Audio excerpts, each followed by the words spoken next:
Tulemu kamera eyo. Honorable Mathias Mpuuga yavuddeyo mwetegefu okukulemberamu okugatta abavuganya okulaba nti mutuuka ku bigendererwa ebinene by'okujja ba Brandon mu bukulembeze. Kati Mpuuga nga Mpuuga obwampuuga bwe nze political dealer wa byabufuzi abadde mu okutuwaka Sijuyi Suubi DP Buloko n'ebirala era ennaku ezo wankyazaako ne mukaaku wano ne mugamba nti mu DP Buloko muliyo nga babulooka ba ssente eri Museveni.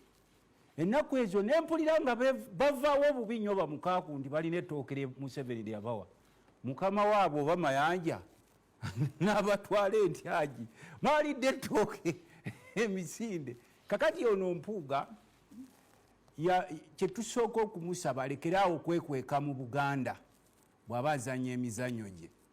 Abaganda gye bali basirise institution yaffe eya Buganda si ya byabufuzi. Waliyo Abaganda bangi abaali baweerezaako emmengo naye nga bakola ebyabwe. Ekyo kyo nkibasabye kuba mbawulira nnyo nga bakulembeza Buganda nga be bafuula abagitegera. Ekyo kyo nkimulabulako ne banne ajje institution yaffe eya Buganda mu ddiiruze z'ebyobufuzi. Maybe to be fair, Honorable Mathias Mpuuga kulokutantana weyogeredde ku Buganda. Nze nkugambye mu ttiimu yaabwe bakulembeza nnyo Buganda. Ekyokubiri, gurupu y'abasajja abo eringa eya62 yalwana Ben Kiwanuka. Akabinja kali kewawulira Kabaka yekka. Kano akakundi ke baakozeewo kali specifically kali sponsored by Museveni kulwanyisa Kyagulanyi. Kibalemye okutegeera Museveni ye sponsor waabwe okujja okukuba Kyagulanyi tebakulimba era bawulira bubi nnyo okulaba nti Kyagulanyi akulembera. Kakati nze mbadde mbawulira nga boogera simanyi bano aba NUP basiyazi nalabye omu ku bannaabwe ng'ayogera bino tuli ku TV busibayi bano ekyabangayo busiyazi naye ng'oyo eyabadde ayogera mu kabiina aka ka PDP nga tesobola kuleetayo yadde kansala w'abalema ku muluka nga yayogera era teyalituuseeko ne mu palamenti. Busobola obutakkaanya bubeerawo mu byobufuzi bulijjo. Nonalebo Mabika akimanyi ti DP ebeewabirangayo obutakkaanya ku mirembe gyayo ne basse baggala naye principle yakufuula kyoli omuwa ekitiibwa. Ffe tumanyi nti Museveni is behind your groups. Buli we tutuuka mu kulonda n'abasponsoring you think everyone is a fool. Ne bateekateeka ne lwakuba nti ku luno ffe musanze tulaba ffe waffe mu Bulemeezi tulina ekigamba nti omusota ne gweyubula emirundi 10 gusigala musota. But you need to work together. Ati wulirira kati tusobola kukolagana kati wuliriza ogwo omumuli Mpuuga gwakutte gwa Museveni kikibalemye okutegeera era alina obuwondobondo bwe bwa sponsoring ovubuka omubeera ku social media obumulwanira entala babeera ku TV abala ku radio natandika okujja nga yogera mu bano baali ba bidongo simanyi okujeregajerega kwabwe okwo kuliko okwekiyayayi naye ng'omubuuza ow'ebidongo yakufuula leader of opposition. You wouldn't be a leader of opposition. Nze mbadde mu DP mu kwesimba wankyaza luli nembaga nze mu DP era ngenda kwesimbawo nenzijja n'empangula nga Kyagulanyi gwempagira. Gurupu z'abasajja abo bonna bolaba abamu abasinga without Kyagulanyi they wouldn't make it to parliament. Kati bamuwadde obwa leader of opposition bwe yali talootangako ne mu DP gye tuli eno nga teri asobola namusembeza adde ku bwa shadow minister wali eri mu parliament. Omusajja amuwadde ekifo ekyo amwesize ng'era Ben Kiwanuka we yeesiga obukundi buli obumu bano bankuba ya Ben Kiwanuka. Ati kati gwe wuliriza byange gwe tuteesa wuliriza byange. Yali shadow minister mu government FDC or education. Nga FDC we berira nga ina leader opposition. Yali shadow minister of education. Samulabako nze mbadde shadow minister kisaya kya kubinooza luli eri emabega nga nze sinajja.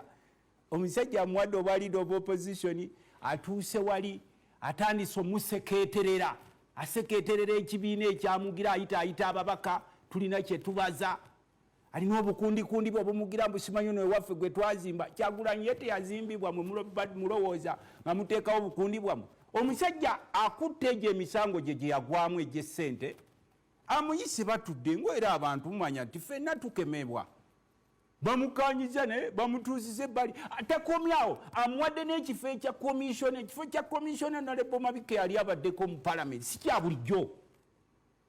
Ajja azimba ayita eno abantu alina kyozimba yesu osobola okuba nekyozimba with aidance of the state naye ate kati tosobola kuzimba byakiyaye nga ffe tukulaba babamuwuliriza ababamutya simanyi owekitiibwa alina byazimba tumubuuza ono owekitiibwa yasoose okubaako minisita yaliko Emmengo nedda nga mubuuza ye yasooka okubaako Emmengo minisita kyembuuza kumba n'obubinjabinja bwe buno bwe nalabye obwa political failures obumugoberera bali wali bonna befule simanyi bano nga emu yaabwe era bwoba otusobola okutuwa ku sipiiki yaabwe tageti yaabwe bavudde ku Museveni kati bakuba NUP na Kyagulanyi. Their enemy, their closest enemy is NUP and of now not Museveni kuba Museveni chief sponsor waabwe. Wateesezza nze nkuwa kuba gwe nkwa respect oli honorable Museveni wali tageti yaabwe Kyagulanyi NUP nga bakulukusana amaziga litubabuuza nti kati bano bavudde ku kyokuvuganya Museveni alina omupiira oba NRM kati now their main target is Kyagulanyi and NUP but of course fe twali twalabula Kyagulanyi president Kyagulanyi ng'ombuulire manvuuli okusinza ku mpuuga kantu katono tekasobola kubika abantu bonna kati manvu twetaaga kati omuti omunene ettyeddene gwe tosobola language y'abaddealers abo baludde mu byobufuzi bajja beemulula bati simanyi suubi simanyi wako tuwaka eno bwe bagira n'esiteetu bwe bateetera kati gwe tosobola kubategera nze ndi ku meeza wali eri era Kyagulanyi nga yakalonda omukulu oyo wuliriza kanzijjo tutandikira kanze obulango bwonna aliku nze njagala nkuwe ku bwino kuba ndi ku meeza katono bwe nzijja nfune n'abalala bye boogera but ebimu ku bigambo Honorable Mpuuga byayogedde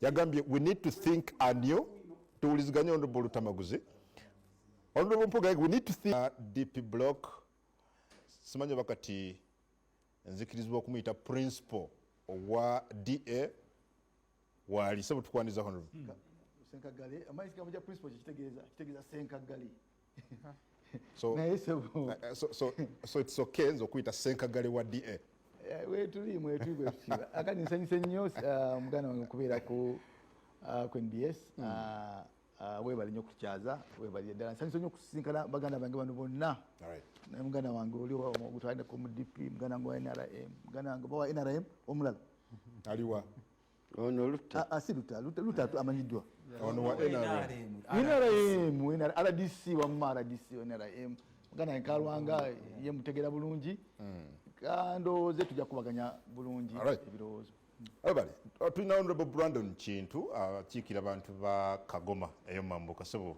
nawe tukwaniriza abantu mwena mbalamu Isaaku era mbakuba tulingirire tusobole okuwaya mbalamusiza n'esiimye okuva wano olunaku olwaleero abali ino baba Honorable Lutamaguzi Semakula monna Democratic Party ava Nakaseke South sebo neyanziza zikiriza nate okusaamu ekitiibwa abantu bange abansindika mu palamenti abantu b'Essemuto Kaasa Ngombe Nakaseke ne Kapeeka mwebala okukola enkuba etonnya bavubuka kwekalakaasiza mu byobufuzi kwekalakaasiza mu nnimiro mu ddoboozi lyerimu nzikiriza njozeeyoze mbasada waffe permanent UN representative Adonia Ayebale olw'okubakia okutuuza olukiiko okukyalinga olukiiko lwa G77 and China neera tukusaba sebo Adonia Ayebale naffe okutukonsidaringa wane waffe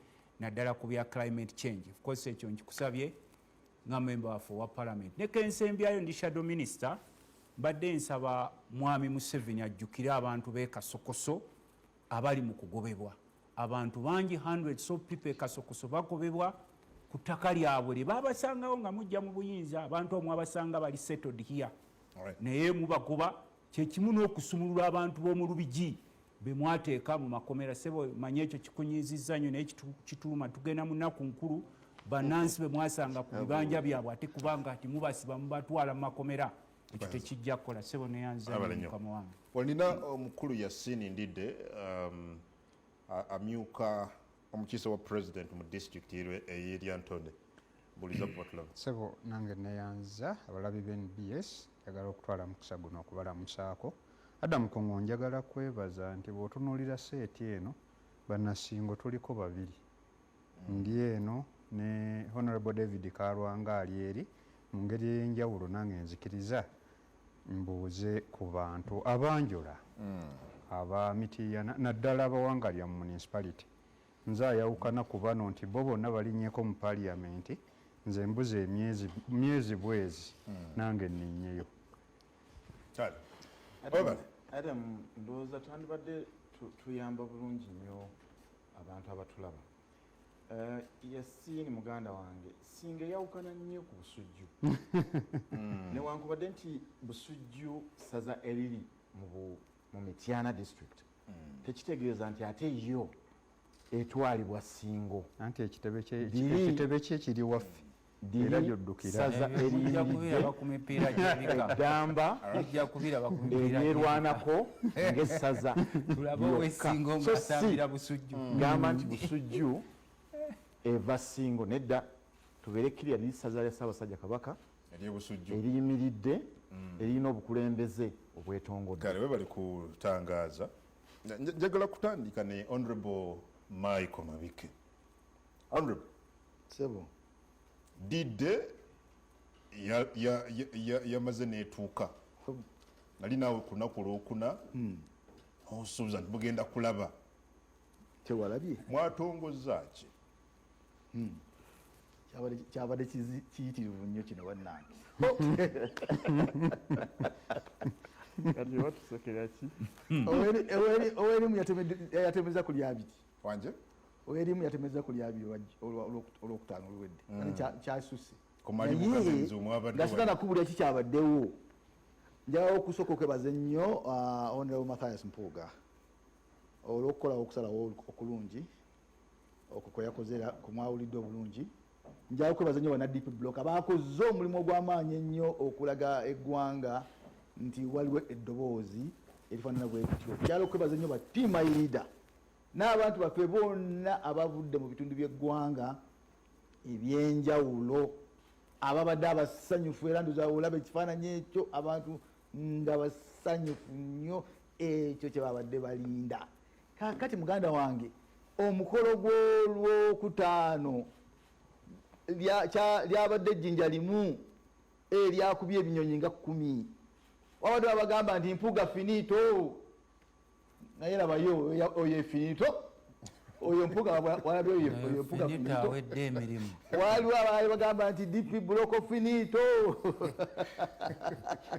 era bagamba mulinde bulinzi kwe katwesirikire Bulijjo namwe tubalaba omanyi ebigambo bingi ebyogerwa okuva ku lwokutanuduza ebigambo bibeere biki bitono ebigambo bibeere bitono ekyalaze nti omuntu ne bwayogera bigambo byenkana ki omuntu ne bwanagezaako okuwonoona erinnya ly'omuntu kyenkana ki oba erinnya ly'ekibiina byenkana atya. Abannayuganda bategeera ensonga era balina kye baagala. N'olwekyo ndeza tutambulire wamu tutambule bulungi.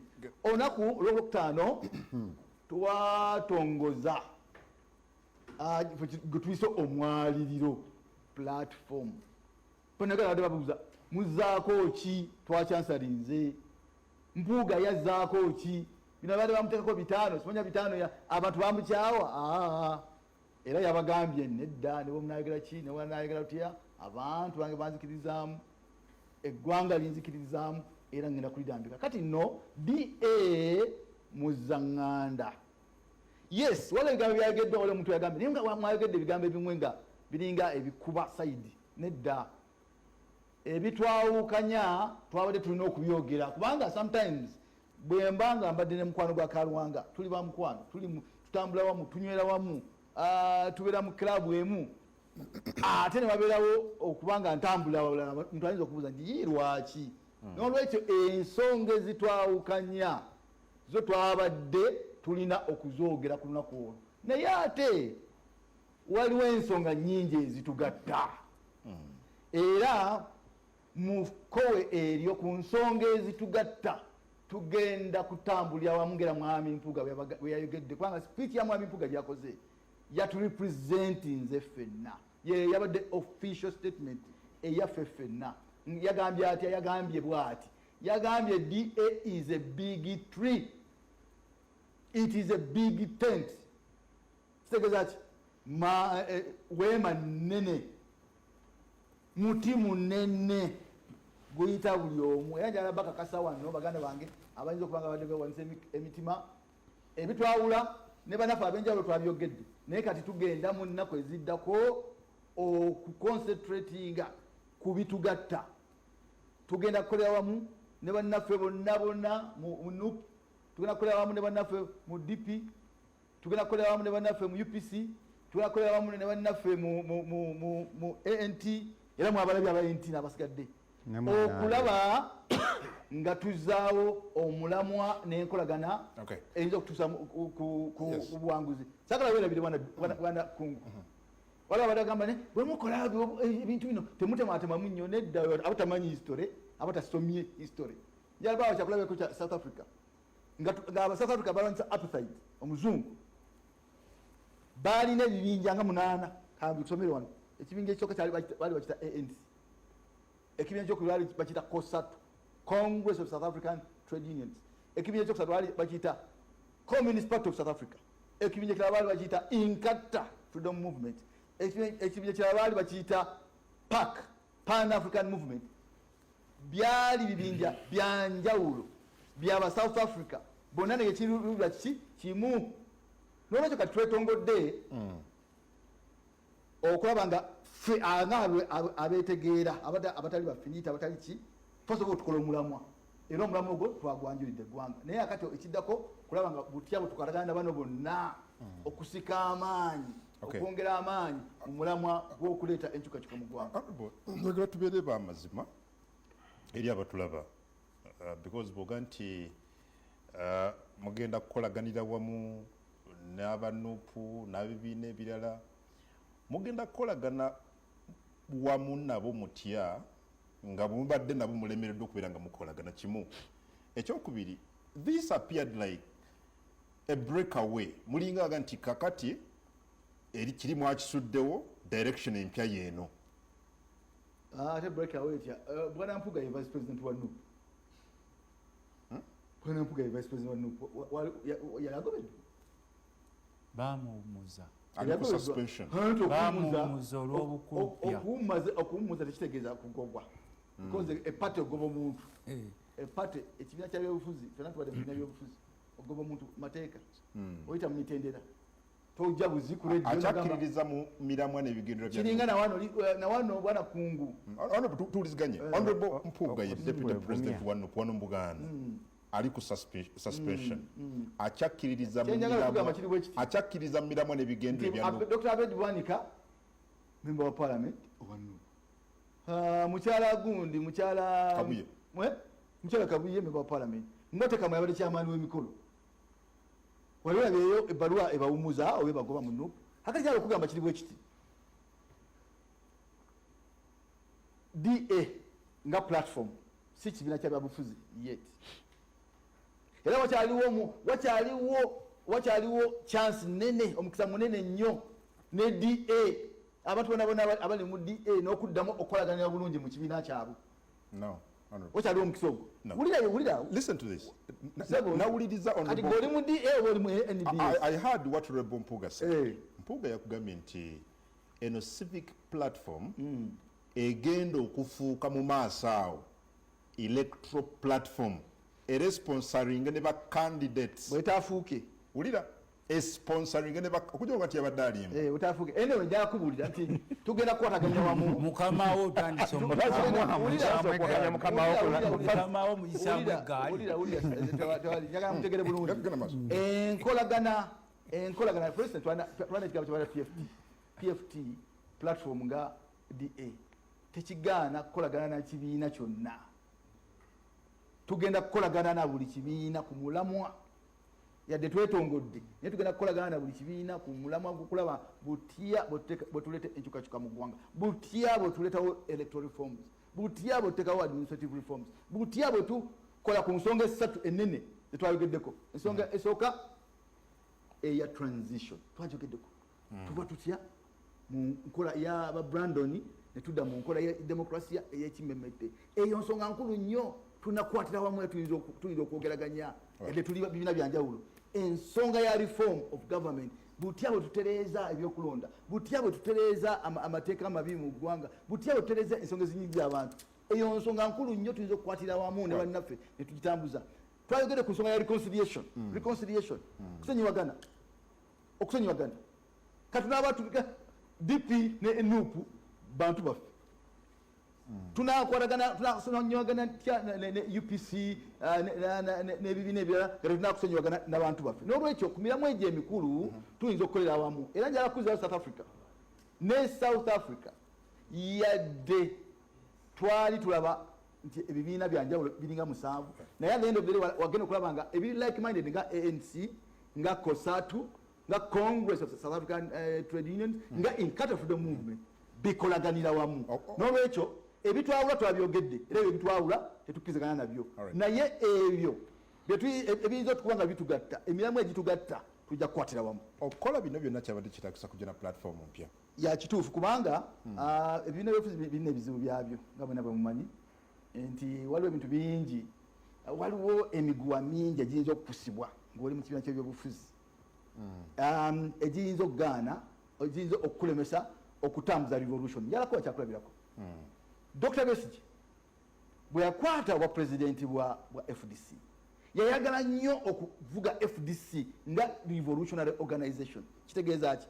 Nti yali ayagala nnyo okuleeta yadde alina ekibiina ekya FDC, yali ayagala baddipi babeere kumpi, Balukwago, Banamboze, Fe n'abasigadde, yali ayagala Balukyamuzi babeere kumpi.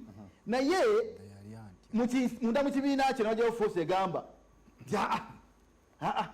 ebya FDC byera ebya FDC n'ebya corporation nga corporation. Mu mbeera gye tulimu bw'oba oyagala okubaako nekyokola ku gavumenti eno oba ku mwami Museveni tosobola kutambuza mulamwa gwa kibiina, olina kutambuza mulamwa gwa revolution. Ate omulamwa gwa revolution gutegeeza nti leeta base yonna, leeta aba NUP, leeta aba DP, leeta aba DA, leeta bwenna mu kisinje kimu tutambulire wamu. Olina okuzimba ekintu nga movement. Movement yali broad based and all encompassing. Kyalema Dr. Besigye kubanga waliwo abantu abali mu FDC. Ogambye oli omu ku basenkagale ba DA. Okay? If you're honest enough, Honorable, basing on what we heard ku lunaku lwokutaano, muteekateeka kibiina kya byabufuzi. At least basing on what Honorable Mpuuga said. We're going to just sponsoring a president, to just sponsoring a member of parliament, to just sponsoring abakulembeze ku local government. Are you building the opposition or you're dividing the opposition further? Obuuziza ekibuuzo kirungi. Yakugambye tujja. Tulina capacity mu DA mulimu ebibiina ebiwandiise 2. Twabadde ne capacity okulangirako ekibiina kimu. Tufuna mwe tuli. Tulimu na SDP, registered political party. Tulinamu PDP, registered political party. Twabadde ne capacity olunaku lwajjo lw'olwokutaano ogamba nti ffenna ka tuli ba PDP. Twabadde ne obusobozi ogamba olunaku lwajjo ffenna tuli ba SDP. Lwaki twakikoze? Lwakuba omulamwa omukulu kati si kalulu. Kubanga akalulu is now a ritual. Mukolo gwafuka mukolo. Era Mwana Mpuuga yabagambye very clearly nti tulina okusooka okugyawo emisanvu gino gyonna giteekeddwawo olwo tulekutandika okulowooza kalulu. Bw'oba okola ekibiina ekigenda okusimbawo president ekisimbawo ababaka ba parliament oyingidde kalulu kiki kye tuliko kati. Our first preoccupation omulamwa gwaffe omukulu ogusinga si electoral platform. Tulina kapasite ogikola, tulina kapasite okugamba ku ebibiina byonna tuli ku ekyo. No, kusooka kutereeza kisaawe. Era yabagambye clearly, which was an official statement, tugenda kukolagana nawamu ne bannaffe bonna. I am going to seek out, soma amawulire, soma labane speech, I am going to speak out, I'm going to talk to everybody, including my enemies. Okola first tutereeza ekisaawe. Bwe tunaamala okutereeza ekisaawe olwo tuleke tudde ku mutendera ogw'okuteekawo platform. N'ekisaawe kinaba tekiteredde ne platform ebategesa. Well, ngompa omuzindalo gwange, Honorable, ofostering otya unity nga gy'ovudde okasukayo amayinja, gy'ovudde bayita ba political novices. That was said. Gyovudde okusinzira kubamu kubayogedde ku Malibu Gardens bali benyigira mu kino bakola bino. Are you really thinking about uniting oba oyongera kutematema na kwawula ku face ogaba tuze kugatta practically nebyoyogera birala? Ensonga esinga mu byonna yabadde nti lwaki temukolera muli n'olwekyo nga tonaba kuteekawo kino odde onogamba lwaki tosobola kukolera muli n'olwekyo okwogera ku kibaawula kubanga ebitwawula bingi naye ate waliwo n'ebitugatta bingi. For instance, yes, ensonga ezayogeddwa era buli omu azimanyi ezaawula aba nuupu konze siri wa nuupu by the way siri wa nuupu naye aba nuupu bayogedde ensonga ezikola ki ezibaawula era ensonga ezimanyiddwa bulungi si gwe mulundi ogusoose okukola ki okuzoogerako naye ate mu kuzoogerako tekigaana kuconcentratinga na kwogera ku bitugatta. Zino ensonga ezibaawula mu bibiina munda busonga butono buli peti busonga buki butono. Omulamu omugazi ogwaffe mu byobukulembeze kulaba nga tuleeta enkyukakyuka y'Abannayuganda gye beetaaga era omulamu ogwo ogw'okulwanira enkyukakyuka eyo ogw'okulwanira okutereeza ebyokulonda okutereeza ensonga zonna zibadde zijja zisoba emyaka 65 tujja kukwatira obusonga obubaawula munda mu kibiina butono naye nga tebasobola kutuula ne solvinga amicably. Ekyo kisoboka bulungi, ekyo kisoboka bulungi era bw'olaba nga ensonga zibasibye emiguwa zibasibye enjegere munda bw'obadde kyangu nnyo gamba nti kati ensonga ezo zitwawudde nzitadde ebbali nkoze wano naye ate tekiŋŋaana kukwatagana ku nsonga ngazi ku nsonga nnene. Abalenya Honorable Lutamaguzi njagala nze ndi ku meeza which opposition naawe ekyo kugambye nti omusota ne bwe gweyibula emirundi 10 gusigala musota.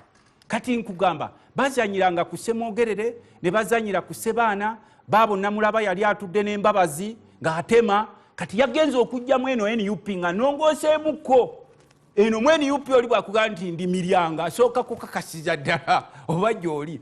Kati mu bagenya abakulu be yayise ono simanyi mumuyita Kimenke simanyi ali enisikini najja namukubira wali nti owaaye nze bangwira gwa simu ate gwe tukole combination yaffe wano enduulu nevuga Mabike nakuba enduulu nabuuka mu bbanga neŋŋamba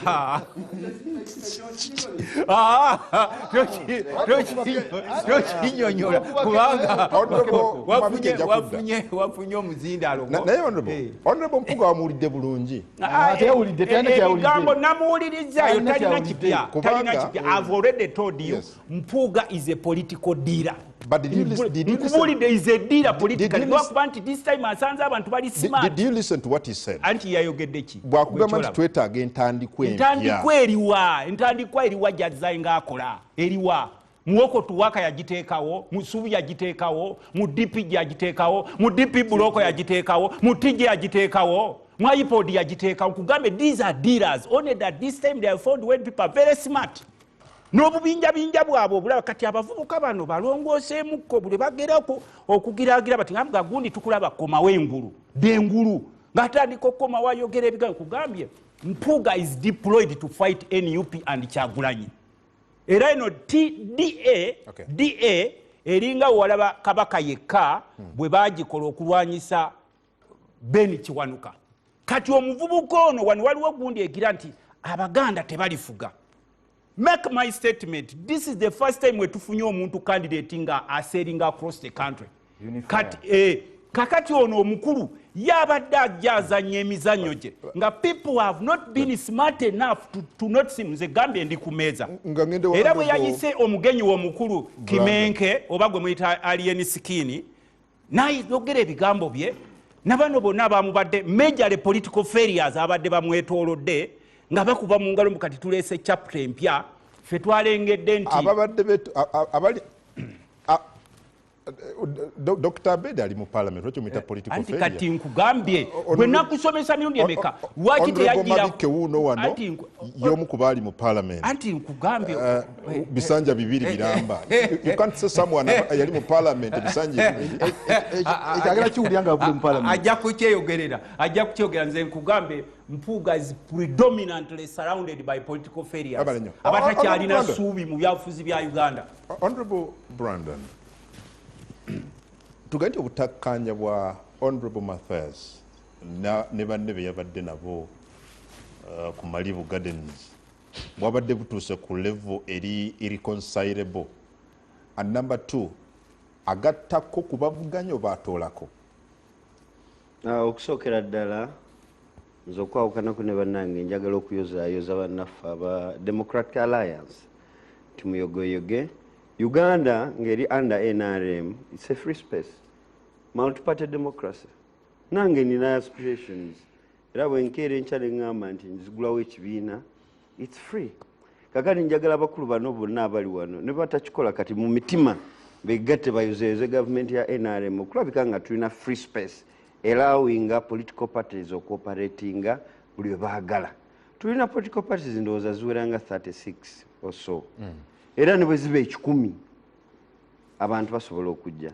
Kyova olaba olwa freedom eno ennungi ono omukiise akiikirira Sali Musalewo n'Alibuluta ali mu DP mwogezi spokesperson oba official wa principal ate akola emirimu mu parliament kwegamba olaba freedom of expression an interaction of politics level gye tuliko. So njagala obayozayoza nze mmanyi nti buli avaayo aba nejjinja lyayongerako Mabika agambye nti beegatta kubanga bano bonna ng'ogyeko nze ne Yasini ekizibu kyabwe President Museveni.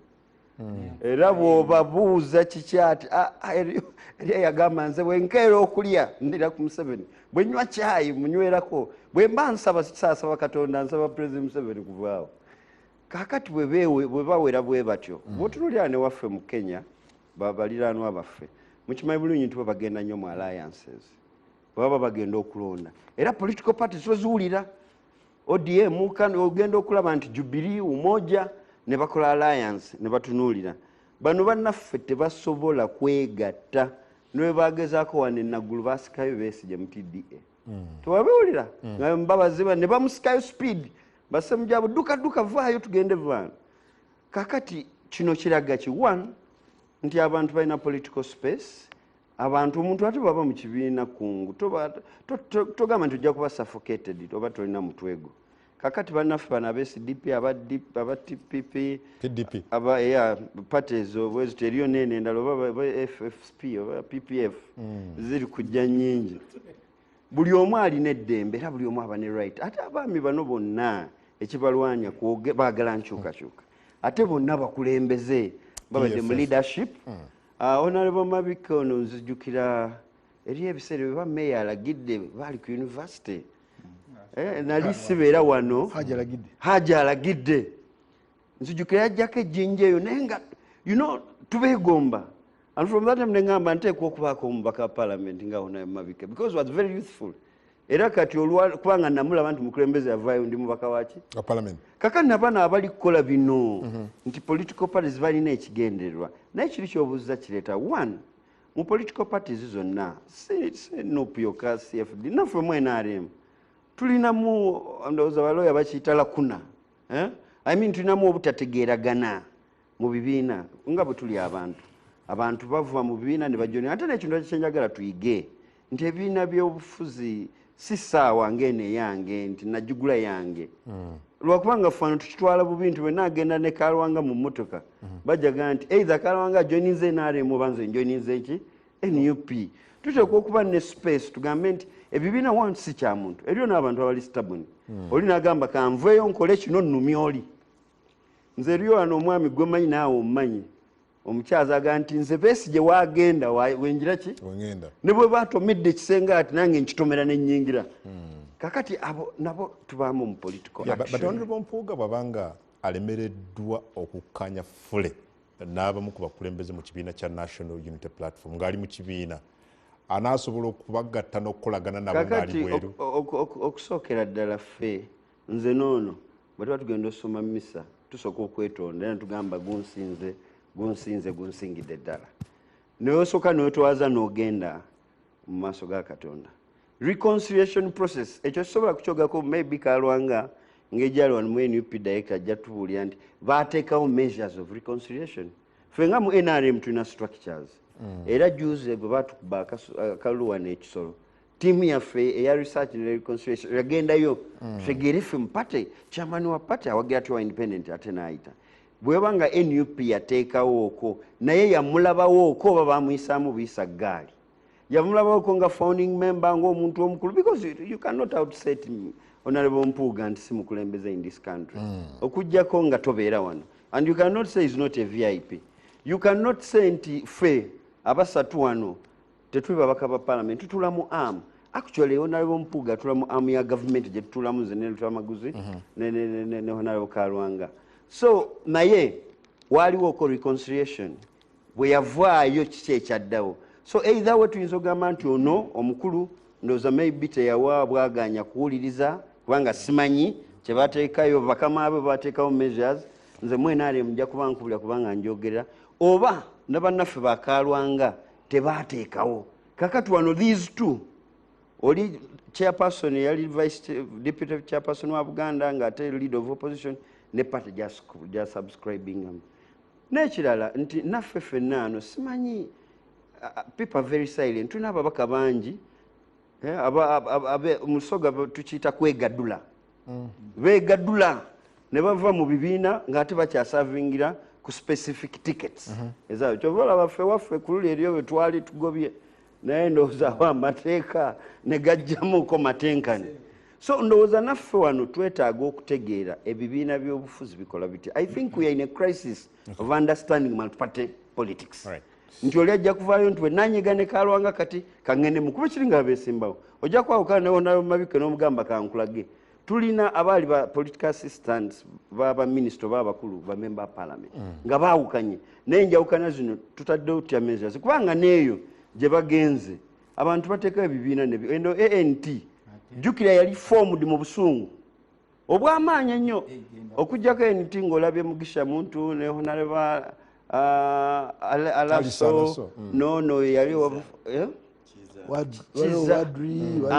naye bw'obanga tobalabe nga boogera tobalaba naye NT yagira ki kaso kigamba nti tulimenga kola decision kyoba olaba ffe mu NRM mabega walingawo ebbugumu standard by tasimanyiwa naye nze naali wa mukisa nti saaliibwamu awo era statement emu bwe yayogera ne tuddayo kakati ne political parties zino ziteekwa eriyo ne political parties ezibaddewo mbadde nzijjukira actually Honorable Mabike bwe yatandika Social Democratic Party Honorable Abeid nva nakujjukira nano kati nti alina political party president ate yaliko presidential candidate nti tubitandikawo na mulamwa ki is it political heat is it hatred is it conflict oli kambalumye tusaleko ano etandikidde ku mulamwa ki bwe tutaata anti nze sigumanyi omukulu ajja tubuulira yanze sigumanyi ate saagala kubyogera naye ayogedde omulamwa naye ffe kyetugamba nti emiramwa gino giba gitandika naye ate ekyenjawulo agambye nti bo bali willing okuextendinga hand okukola nze ne mujjusa kubanga Honorable Mabike baali mutiddi by then nti mumanyi kye mwakola nga musikayani Besigye naye kati ebibiina bino okujjako ng'okiguddewo bwe tunaamala okulonda kinaagenda mu maaso kuli anti yatugamba waliwo n'ekibiina ekyakyagamba nti ffe tetuli kwagala kugenda ku bukulembeze naye twagala kuteekawo platform ffenna tuli Bannayuganda naye nze kyenjagala okubagamba nga NRM tuli proud nti we opened up multi-party 206 era ebibiina bonna era kungu naawe enkya bwokera ng'oyagala kugulawo kibiina ng'olina ba members n'olukurutinga abasajja nga bano balutamaguzi oba lutamaguzi naye abeereko presidential general w'ekibiina tugategende mu maaso.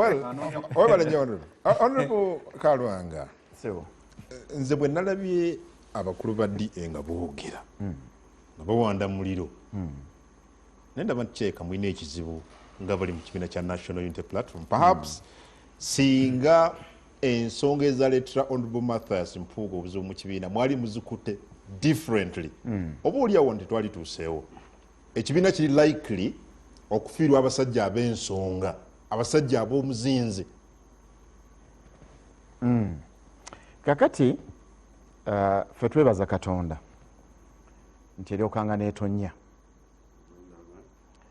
Ekisookera ddala nyina obukakafu nti ground eneutralizinga Mwami Mpuuga ne Honorable President Kyagulanyi zaaliwo, naye Kasajja fuba embeera eyo nti bw'atabanze teba mulala ye yaleeta obuzibu. Era njala kutegeeza nti mabike mutukoze bubi.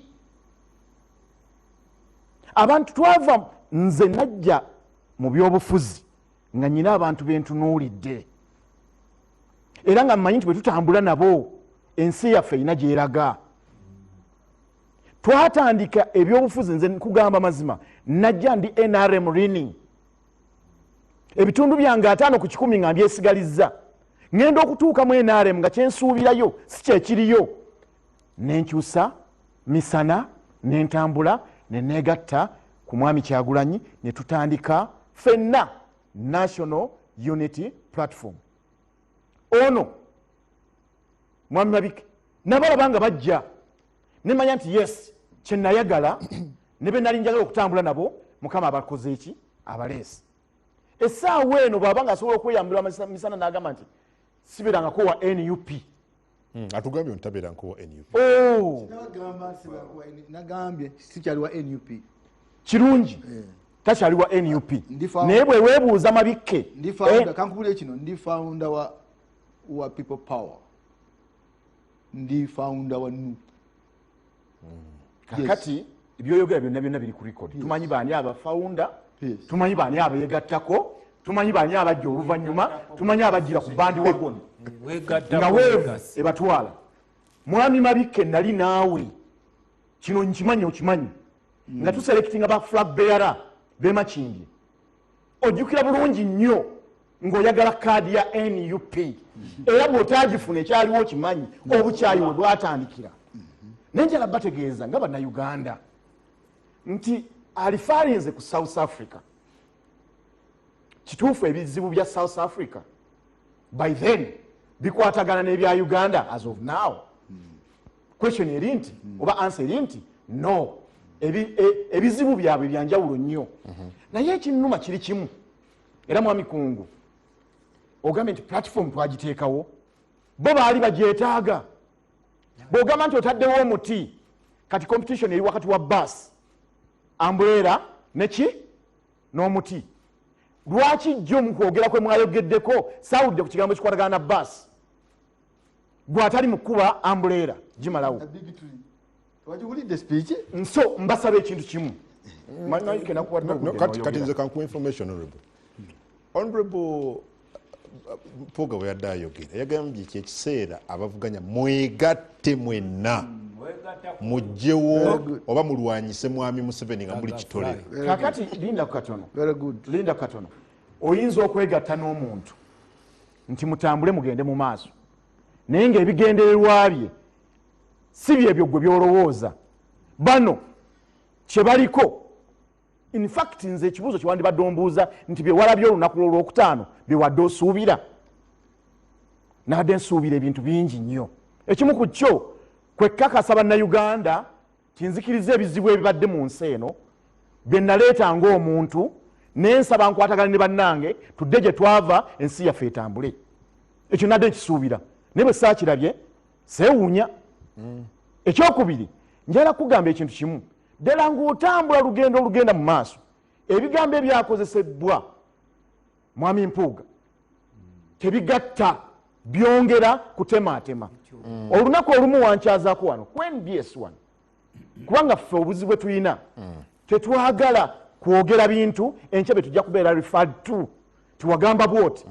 Ndabyeko abantu abamu nga twali tubalinamu essuubi ddene, naye nga buli lukya batema ekinnya beeziika, bwe tubalingiza bwe tubagamba bannange oggwera jantugenda yayongera kusima kinnya kweyongera wansi. Nsaba bwe ba Uganda yakutambula, simanyi oba Mwami Kungu mpulira, bwe ba Uganda yakutambula, ekyo ekyabaddewo ku Friday si musingi mutuufu. ekisookera ddala kankubuuzemu gwe bw'oba olaba kubanga ne NUP bwe yali etandika ababaka ba palamenti 6 mwami Zaake mwami Kyagulanyi mwami Sebagala Kalwanga Nambeshe n'Ensamba bwe mbanga byenjogera si bituufu mugende ku records kakati gwe ku jongo otandika DA wabadde n'abawaka abameka ekyo kimu abamuli mu kusudiya mwami Mpuuga bantu abanoonya ebyabwe essaawa eno tetwetaaga kulaba nga tufuna okutemebwa okutujja ku mulamwa nga focus entuufu buli omu agiraba Uganda weeri essaawa ya leero yasukkawokko we baali bagimanyidde bamwami Mabike kubanga gamazima kankubuulire tokyalina kintu kyoyinza kwogera essaawa eno nekitabaako ngeri yonna abantu gye bakyanalayizingamu ne bamanya ekituufu nze ngamba akaseera katuuse. Isn't your party responsible ku bino bitulaba kati? Oba oliawo ensonga ziba ziboogerako ebbanga lyonna singa mwali muziwadde budde ng'ekibiina ky'ebyobufuzi ekirala kyonna ensonga 3 ezitaweebwanga budde ne muzimalawo oba oliawo tetwali tuuse ku kino bamabike ne bavaayo wawulidde mukulu wange Abedi kyayogera nti ye tagenda kulya bisiyaga. Nze ndi mufumbo ndi wampeta nawasa mukazi owuliriza essaawa ento kuŋŋamba nti NUP gye ndimu ndi yabisiyaga bwe banga ndi yabisiyaga watuwete evidence. Honorable Rather Mwami Yasin ndidde sebo naye n'omulangiriddeko newakubadde ajja kugwa naye muyite byolaba nga bwe walabye platform eya Mpuuga gye yayanjudde ku Lwokutaano tugambe nti azze kutereeza nga bw'ayogera oba akootakoota mu Gaalumunda. Ekituufu kiri simanyi baafumbye Mabike wuno bafumbi baki mu mwaka ndowooza gwali gwa 2010 UID yali etandikiriza okugwa brilliant brains ezaaliyo nga zitandikiriza okukola ki okusereba. Awo nali muvubuka nga nange ndowooza tutandikiriza ebimu ku bye twakola biseera ebyo omukutu gwokka gwe twalina ogwali ogwa social media yali Facebook ogwali ogw'amaanyi. Olwaleero bw'ogenda bakoze DA ogenda genda ogibikola ogenda gisanga nga twagikola naye ekyali kigitukozesa kyali ki era bwe biba nga bye bigendererwa ebyagikozesezza ife bwe tugenda tutambula tugenda tuseka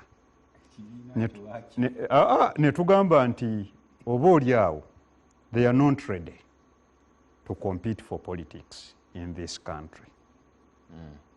Nti ebigendererwa byaffe byatunula ne tulowooza abavubuka bano naye babadde bagezi nnyo bwe batulekawo bayinza okukwata ewabi nti leka tukole ki Democratic Alliance kuba owa NRM ajja owa DP ajja owakyajja bwe tukitandika twagendera tekijja kufuna mu bulamwa tekijja kufuna vibe kofubayi tuziikirewa tuziikire awo naye ebibiina naddala coalitions political party coalitions bano ze bakola ekirungi bazze beemulula beeyubulira muziwera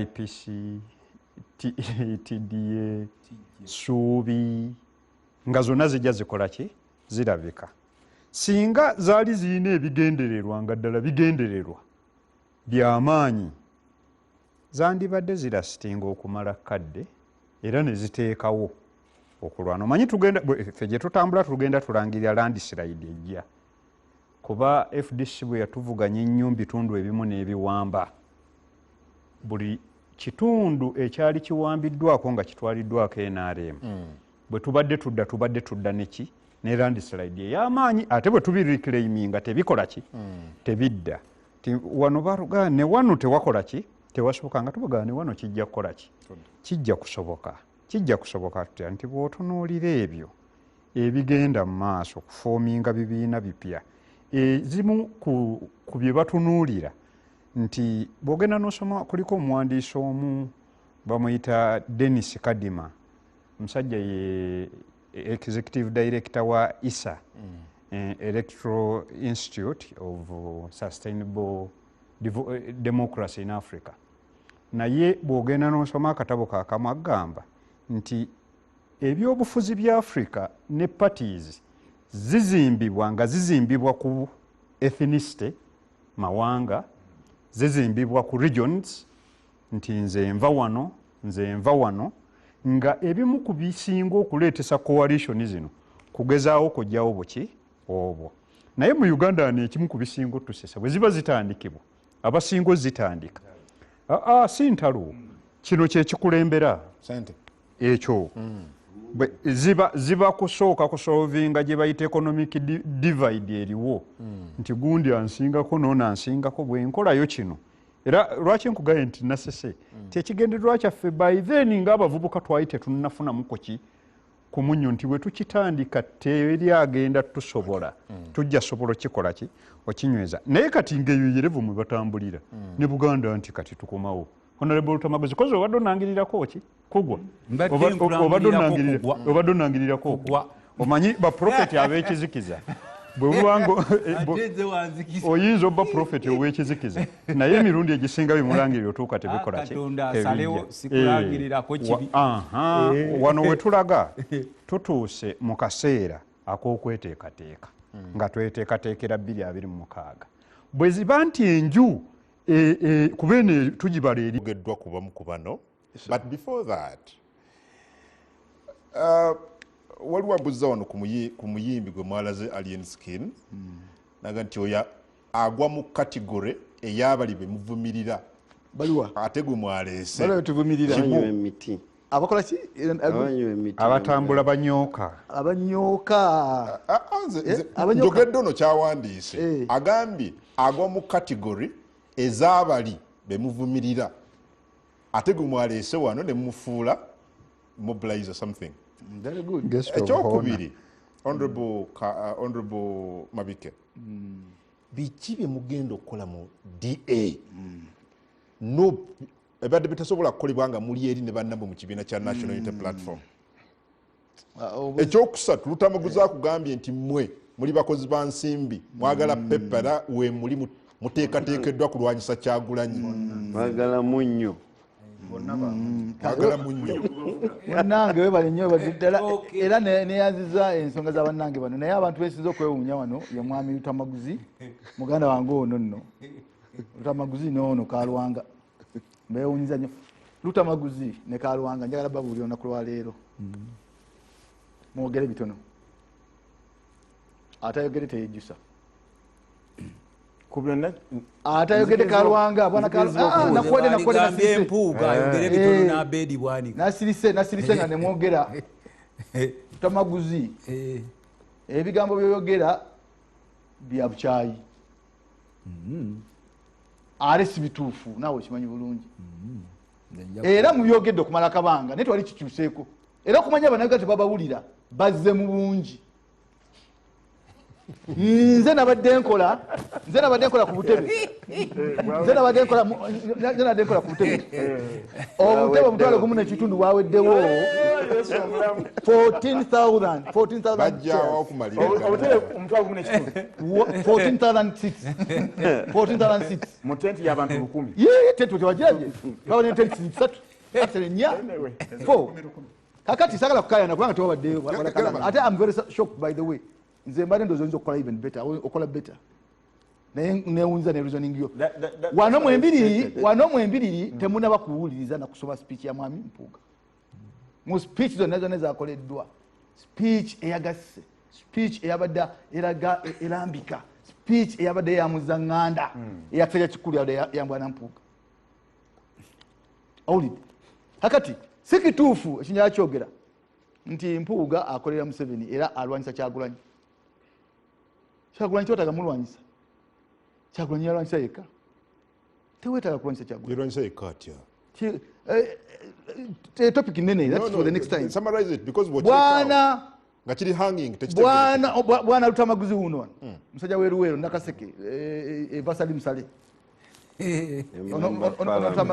Lutamaguzi yayogera ku celebrated fool of a century ate nakuliriza celebrated fool of a century era tegeeza ki nze nali ntegeeza kati Kyagulanyi kankubuulize obwo obutambibwa mu embuga ya busalamu wadda waitetegeeza Kyagulanyi naye ensonga Lutamaguzi bakwatagana bulungi nnyo n'empuuga lwaki Lutamaguzi byayogera n'empuuga byayogedde naye naffe byetwogera mpuuga yabagambye mu speech eri official yabagambye nti banaye muwulire bulungi kino sikisaddeewo ku bululu ntandise front esooke etereze ground ne Lutamaguzi era yayogera titwagala kusobola kutereza ground kubanga bw'oyingira bwotyo nga field eringa bweti ogenda kuba celebrated fool ate onamabike ebyo ebyange byadda babisalamu busazi kakati byadda nzija kugwe now byadda nja kuja ku Alenski naye kankyogera na kino twalwana emyaka mingi nnyo wano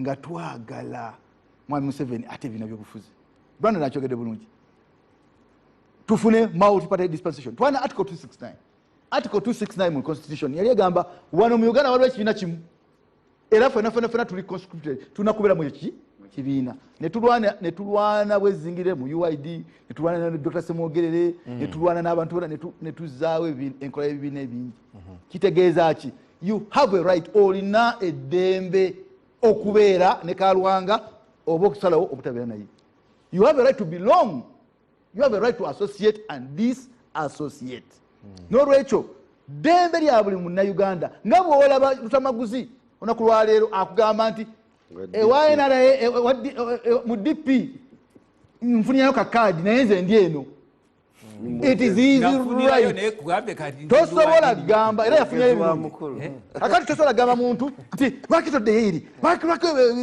no eteeka konsoni ya Uganda ekuwa ebeetu bw'olaba ng'oli ku NDS oba oli mu NRM oba ng'oli mu DP nga ebikolebwayo tokyasobola kubigumiikiriza ddembe lyo okukola ekintu ekyo naye bano bannange kyebaliko mwalizeeyo ne mutereeza lwaki olowooza tulina kutereeza mu NUP mukka kyekibiina kyokka ekiri wano yenyinyini atugambye ebibiina 307 turizoninge ku level yaffe ng'ababaka ba parliament kubanga our level is a level of members of parliament naye abantu abali concerned ensonga eyokubiri abali concerned nti nga batambudde leero muli eno leero yes that is very fine perfectly fine bw'obanga onoonya obuyinza tosobola kubeera wamu obuyinza let me tell you about parties kalina nkyo kakibasomese temukimanyi a political party is a vehicle it is a means to the end it is not the end itself.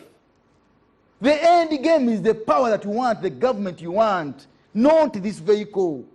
No, political party vitizi ogenda Ntebe otuuse ekibuye vitizi ekutuse n'olinya Makex nekutuusa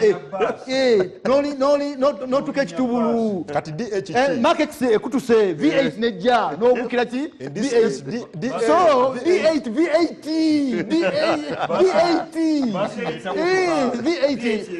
ye kati ekutwalagwa Ntebe nkubulidde so kabitizi mwakalese by the way you can even belong bw'obanga onoonya obuyinza yala munkwade bulungi ne mu kamera bw'obanga onoonya obuyinza oyinza kuyingira ebibiina 20 yakuwa kyakulabirako Kalwanga njala kusomesa kubanga bino tobitegeera akati njala kusomesa listen Kalwanga kubanga tokimanyi akati tokowulire bwana kakuyambe okay nakuwadde reporting listen to me young man kakati Mwami Museveni yakola formations yayingira ebibiina nga 8 atana bakola buyinza kako kyo kulabira kiri much easier look at how Ruto captured power. How did he get to become president? Yasokera mu Kanu n'avaamu n'agerawo UDR n'avaamu n'agerawo 5 formations until he made the final formation yamutwala mu power. Nolwekyo omuntu ffe tetunonya ababaka ba parliament sinonya ababaka ba parliament I am looking government bintu bingi byolina okukola okutwala government kakati kankubule kwa Lenskini era bano Lutamaguzi gwe Lutamaguzi abagattako ki Lutamaguzi sagala mukayukana musajja ono abagattako ki Lenskini Lenskini gwe mwayanjudde mwamulese kukola ki mwali mugamba waliwo abantu abanywa ebinyoka sima oli abadde aboogera Brandon gwe badde obyogera abanywa abakola ki abatwala ebinyoka simanya abanyoka akati omwana oyo alien skin omwana alien skin olunaku lwaleero alina voice nene gya representing ddoboozi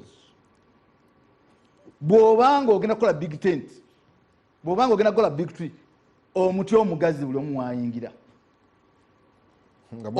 tent ennene buli omu wayingira mu tenti omwo erina kuba ndabirwamu y'abannayuganda bonna nga buli omu yeerabamu bano balowooza nti ffe bamwambala mataayi fe tulina okutuula okusalawo naye bw'otunuulira background ya alien skin kumpi yemu neya Bobi Wine era bw'otunula egg segment olunaku lwaleero egg segment alien skin gyayogerera ya wakati wa myaka 3 n'okudda wansi actually gwe kigugulinga okirabe support and the weight gyayogerera eri wakati awo n'olwekyo tukoze big tent kubanga waliwo eddoboozi ly'abavubuka eddoboozi eryo lifulumira mu alien skin erina okulabikira mu big tent era nga twakola people power yengeri Kyagulanyi oyo gwe mulaba yengeri gye twamusendasenda kubanga yalina eddoboozi ly'abantu abaali balina okujja ku mmeeza era tugamba kati nga bwe tukoze DA a big tent a big tree movement egenda okuleeta abantu bonna nabano baluta muguzi boogerera wano by the way kyobola mbagambye mwogereka kitono tamaguzi toyogera bingi toyogera bingi balwanga toyogera bingi wetugenda mu maaso awo ojja kulaba nga abantu bano bonna oba onyokeza oba oli muvubuka oba oli muki wenna muli ba farmers muli ba fishermen mwena mujagenjawulo ebaawa eri gye mwavudde ne bano bebaleese it remains the same bali mubadduka mubogerera bakola bino kunyoka olitanyosa oli ayimba bintu bye ayimba bintu bye birungi tutandikiraawo omukulu agambye ebimu ku byogedde badde olimba ekyokubya akuwadde amagezi nti yogera bitono oyinza okumaliza ngaodduse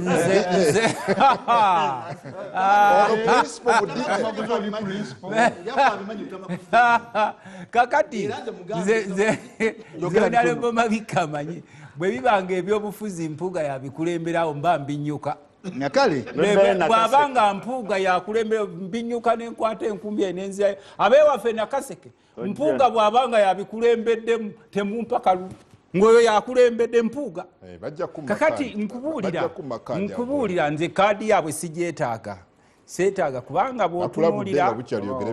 bw'otunuulira I don't want to be counted among joining that formation. I don't want to be counted among the celebrated fools of this century okujoininga such groups zemanyi their money seeking gwe bamu muyinza okuba nga temugira nkimanyi mpuuga was deployed by the state to fight Kyagulanyi and NUP kino nze sikirumamu era ante deputy president bamugoba dda yetuuma bwetuumi bakugoba dda ate bino bye mugenda mutiisatiisa abantu owekitiibwa ebitiibwa bibeera mu makaago ne mukimanyi mugiyitaani DA kakati tetugaana omuntu Honorable Mabike kyayogedde omuntu asobola okuba n'abamugoberera kubanga nesetaani bwe yali ava muggulu alinayo ekibinja kyamaleka ekyakola ki obwakabaka bwa Katonda bwagwa mu sitaani afulumye n'ekibiina ky'abamalayika nga kyabayisiza mpuuga ne Mabike n'abalala okutandika DA mwogera amafuukuule katuwuliriza nze sisobola kuva eri n'ennumba Honorable Mabike banga talina mupiira ffe ayimu yaffe yakulumba NRM yefudde eggwanga lyaffe okufaanana nga lifaanana era kyekibadde ekisinga okutuluma nti agenda ya Kyagulanyi agenda ya Honorable Mpuuga Honorable Abedi Bwanika n'akabinja kaabwe they are deployed to fight Kyagulanyi si kwogera ku biruma ggwanga nti oba twetaaga obuyinza and Mr. Mpuga thought that is too smart. Mr. Mpuga is recording No, ayogera ku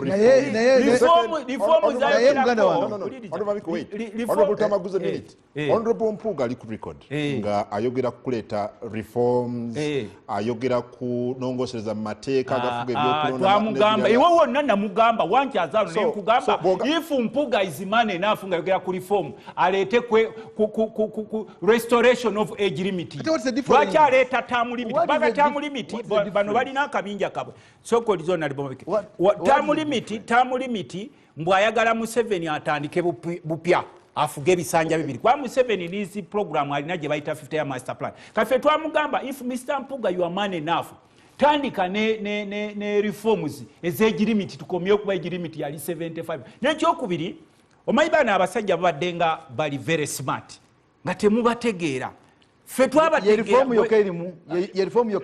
anti nkugambye reforms nga zeetikibwa Mpuuga nga bw'omulaba ffe tubalenga ffe tuli ku meeza wali Honorable Mabike nze ndi ku meeza atlisi gw'olyeri wali lwaki bulijjo abadde bw'obulwa omukazi ow'okuwasa ku kyalo wasaamu wanyoko ani akugamba nti kyenkugambye nti bwe tubulwa enva tulye kamujje n'olwekyo kamujje yaaliwo obusoga bagamba nti oli ekishota ibye mwana kutakusuza mpewo kakati nkugambe ebyo byewamwe simanyi oba owemula naye nze kyembadde nkugamba twabawa obudde mwatugamba mubawa obudde era ffe tubadde tubawa obudde nga tulowooza nti agenda yaabwe yakugatta bannayuganda nti balina broad picture yakulwanirira Uganda okufuna obuyinza ekisooka basooka ne beekweka nti bo balwanira bya Buganda ekyokubiri nga tulaba agenda yaabwe balumibwa nnyo okulaba nti Kyagulanyi ali ni charge. These people are not fighting Museveni, neither are they fighting NRM. Fighting Kyagulanyi. Ali mu charge yaki? Balwanyisa. No, Kyagulanyi ali mu charge yaki by the way. Let me know. Kyagulanyi alina buyinza ki? Anti obuyinza Mpuuga bwe yalina obwamutuusaako okumanyibwako obwalo Kyagulanyi yabumuwa. By the time obadde okimanyi. By the time Kyagulanyi came on the scene, ng'avayo gye yava yali yenyokeza. Buli omu abaako ne gy'ava. Listen. Yasanga ne mwana Mpuuga muteka ku black. Anti ye mukama wamwe Otaliwo. Kakati bera serious. Toteka mukulembeze tomuteka ko black mail. Kati nze kanze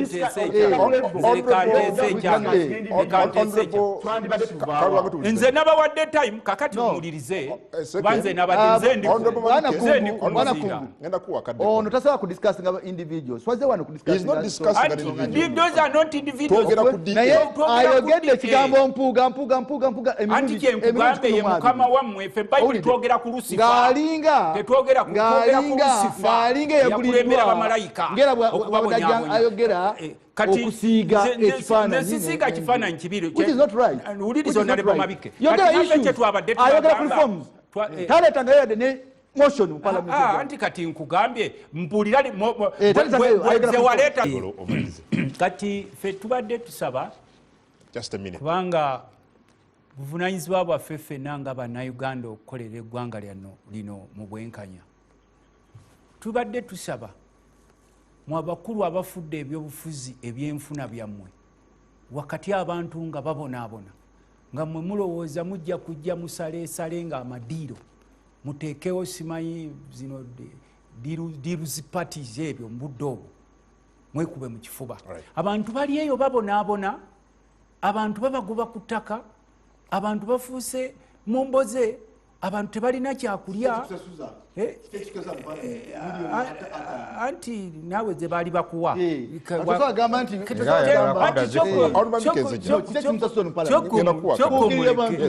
obukyayi bwaki obukyayi bwammwe bwaki kakati n'ekirala bwetunuulira akakundi kano akazze nti simanyi kekulembedde okututegeerera ffe mbukaleeta enkyukakyuka KDA akajjuddemu abakozi b'ensimbi ewuliriza sebo kyemaliza nakyo kubanga state mukulu Museveni tukumanyi go sponsoring akakundi kano akadi nga kalimu baddiirabo bano abazze bakuzanyira emizannyo gyekimagwaya kubanga abamanyi mumanyi magwaya wamu yes n'olwekyo sebo please bwabanga eno yegenda yetukulembeddemu nga twagala bukulembeze mu DA yereeta obukulembeze obwo tujja kubuleka ne police po mulamba no taluta maguzi police po wasizanyo debate police po akite okusokera ddala bano bonna ab'ebibiina lutamaguze yali eno omanyi abalamoji balina olulimi olugero lugamba nti odya muno na mudyogo nanjala bw'oli eno neeno osula njala kakati mujje mu benchmarking ku NRM party mwenna all these political parties you come for benchmark tuna leadership institute ekyankwanzi ate yaffe bafune benchmark kubanga bano bonna abasajja boogeza obulumi kubanga lwa ggwanga naye beetaagamu okukirizaganya ne orientation nti multiparty tetujja kuwakana ffena tukirizaganyiza ano nti tulikula era these debates are healthy these legislations are good kubanga butunaava wano buli omu ajja genda afumintirizemu so kyembasaba nti mujje NRM nga party tuli open naye ffe kyetujja okunyikiza nti mwenna mu exercising a political space because tuli multi-party democracy mwewe mufalinge manifesto yammwe eri abantu babalonde mukulembere abantu bammwe tukweza Honorable Kalwanga kino bano kye balonkinze nga bwe wakiwulidde ne byolaba ne byowulidde Honorable Mbike ng'ayogera do you think the public is appreciating them or do you think the public has understood them? Ebitundu 10 ku buli 100 bayinza okukiriziganya ne kye baleese ebitundu 10 ku 100 naye akalulu kali about numbers era bwe banga 90% eganya okupasivinga kye baleese kitegeeza bagenda kudda musenga vuddemu nga zeemu naye wagipimiddewa kati ate mwami Mabike gwambuuza ekyo akyasobola na kuwangula wadde omuluka olirisaacha kati nze nja kugamba ekintu kimu omuluka omuwadde munene nerokiwangula Mabike reconciliation yandibadde etandikira gye bavudde kuba bonna abali mu kuwakanya n'abali mu kulwana olutale essaawa ya leero balina attachment ku National Unity Platform bwe bandibadde n'obuzibu nga bamanyi balina ekifaananyi ekimu kye baagala okugattako bandibadde beekuba mu mitima ne bamanya obuzibu bwe bwava ne badda emabega ate ne bakkiriza abamu okukulemberwa naye enkola ey'okugamba nti nze nnyina okukulembera terina bwetugattirako Well, ng'ompumuzindaalo Honorable omukulu yage nti beetegefu kujja n'okukonkona ne ku miryango gyammwe abanuupu ne ku mulyango gw'ebibiina ebirala. Are you ready to welcome them? Are you ready to receive them? Mu mutima ogw'opposition mwenna mulina ekigendererwa kimu muli beetegefu okubagulira mulyango. Kantandike ku kyosoose tuli beetegefu obbaaniriza toyinza kubanga ogenda kuteekawo mbeera ya kukwatagana ng'okulembeza mafumu okulembeza kuvuma ekyo kimu n'obukyayi ng'olina bungi nnyo ekyokubiri bwe kennyini osomya message yawe ekugambye nti ekibiina baataddewo kya Buganda kubanga abakirimu bonna bavudde mu Buganda ffe tugamba National Unity Platform ya national oba tuli ffenna era twetaaga tutambulire wamu bw'ogenda wali ku bakulembeze be tulina ojja kwesangamu n'Abanyankole ojja kusangamu abateeso ojja kusangamu abasoga ojja kusangamu abalugwala ojja kusangamu abava mu Buganda nefenna nga tutambulira wamu waba baganda baffe abava eri Muzeyi Mbeshe so njala kugamba kino kyanjawulomukko ate abantu betuli mu kunnyonnyola ensonga zino bamanyi bingi era beefumiitiriza ku bingi in fact baatusookayo dda omukulu maliriza dakiika emu yokka bulijjo bagamba ekiswaza omugagga kutanakantula tubadde tugamba abantu bano nti bannange ekimenya abantu abo bonna kulya na Bwakabaka Honorable Tamaguza abadde wano omanyi buli lw'oyogera ebingi ennyo n'owanda ebigambo omaliriza okoze eki oyonoonye n'agaffe abasomi ba Bayibuli bwe tuba twogera ku Lusifa naye no kakkana ku Lusifa ku debate ebadde wano Lucifer ng'ayina gy'akola ki gy'ayolekeza nti Mpuuga naani ekitegeeza ayina gy'ali eri kati simanyi ekitegeeza ayina gy'ali eri ki eri Katonda y'omusomi waki wa Bayibuli kati obwo obwakabaka obugenze buzimbibwa mu bubiina buno bwe buleese enjawukana mu bantu baffe buli wamu